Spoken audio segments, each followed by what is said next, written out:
Well, it's a beautiful day here in New Jersey.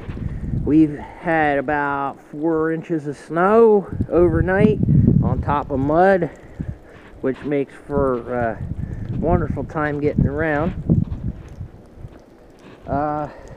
This video here is about this tractor, one that you haven't seen. This is my 1947 Farmall H. This thing has been an ongoing project for over 10 years. This tractor was a mess when I got it. It had a trip bucket loader on it. It spent much of its life in a cattle yard, loaded manure spreader. It had no brakes. The front end was all smashed up from hitting the side of the manure spreader. It did burn more oil than it did gas. I got it cheap. Took the loader off, scrapped that. Fixed the brakes, put a clutch in it. We overhauled the engine. It took years to do it because time and money.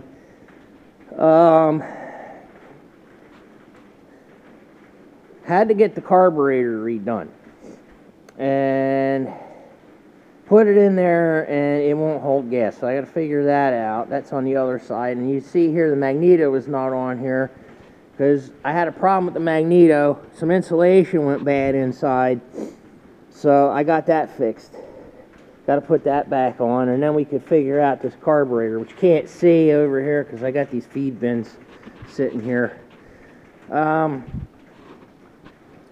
The other issue with this tractor is it came with dry rotted tires on mismatched rims. They stuck whatever they could get cheap on the thing, and I got to straighten that out because I think it's got a 10-inch rim on one side and an 11-inch rim on the other, or whatever the heck the measurement is.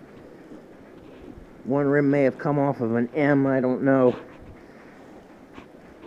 So, drawbars off of it here because my father's got that up by his little shop. He's going to clean them up and paint them.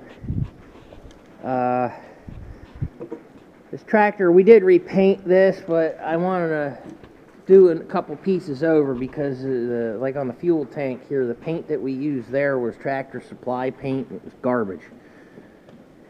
I don't like it. I'm going to strip that off and redo it. You know, and it's just been an ongoing project. So you think it takes one lonely farmer a long time to get a tractor done? Yeah, well, you be here with me. So